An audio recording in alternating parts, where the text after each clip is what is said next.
పెద్దపల్లి జిల్లా రామగుండం పారిశ్రామిక ప్రాంతంలో 76వ గణతంత్ర దినోత్సవ వేడుకలు అంబరాన్నంటాయి. సింగరేణి బొగ్గు గన్లపై మువ్వన్నెల జెండా రెపరెపలాడింది. గోదావరి కనిలో ప్రముఖులు వాడవాడలో త్రివర్ణ పతాకాన్ని ఎగురవేసి సెల్యూట్ చేశారు.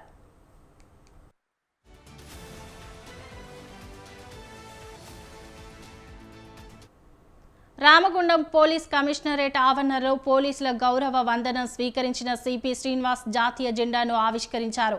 గోదావరి కని ఎమ్మెల్యే క్యాంపు కార్యాలయంలో రామగుండం ఎమ్మెల్యే రాజ్ ఠాకూర్ త్రివర్ణ పతాకం ఎగురవేసి జాతీయ గీతం ఆలపించారు. సింగరేణి RG1 GM ఆఫీసులో GM లలిత్ కుమార్ మువ్వన్నెల జెండా ఆవిష్కరించారు. జవహర్ లాల్ నెహ్రూ స్టేడియంలో సింగరేణి ఆధ్వర్యంలో నిర్వహించిన గణతంత్ర వేడుకల్లో అధికారులతో పాటు GM లలిత్ కుమార్ పాల్గొన్నారు. విద్యార్థుల కవాతు గౌరవ వందనం స్వీకరించారు. రీజియన్లలోని ఉత్తమ కార్మికులు ఉద్యోగులను సన్మానించారు.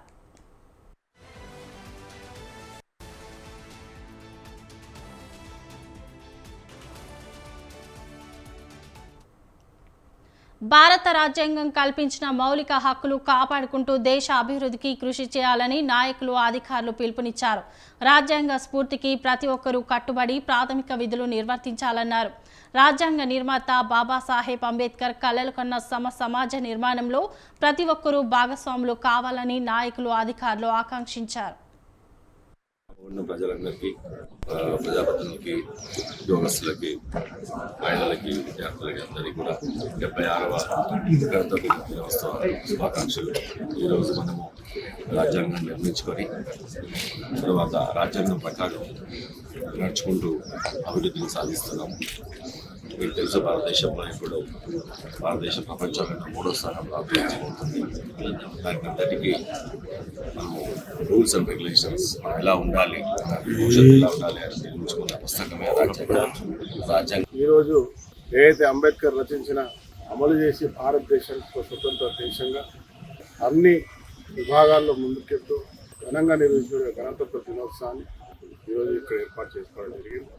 కార్యక్రమంలో భాగంగా ఈరోజు ప్రత్యేకంగా గత 10 సంవత్సరాల నుంచి పేదవారికి, బలహీన వర్గాల వారికి, అర్హులైన వారికి తెల్ల రేషన్ కార్డులు ఇవ్వడంలో కానీ, పేద బలహీన వర్గాలు అర్హులైన వారికి ఇందిరమ్మ ఇల్లు ఇవ్వడం కానీ, అదే మాదిరిగా రైతు భరోసా లాంటి పథకాలు ఈరోజే ప్రారంభించడం ఈ యొక్క ప్రభుత్వానికి ఉన్న చిత్తశుద్ధి, స్వతంత్ర గురించి పోరాటం చేసినటువంటి ఒక జనరల్ మజ్దూర్ దగ్గర నుంచి, ఒక సూపర్వైజర్ దగ్గర నుంచి, ఒక అధికారి దగ్గర నుంచి, ఒక కాంట్రాక్ట్ ఉద్యోగుల దగ్గర నుంచి మన కంపెనీని కాపాడుకుందాం అనే పట్టుదల, అంకిత భావము, దీక్ష కలిగిన సంస్థ.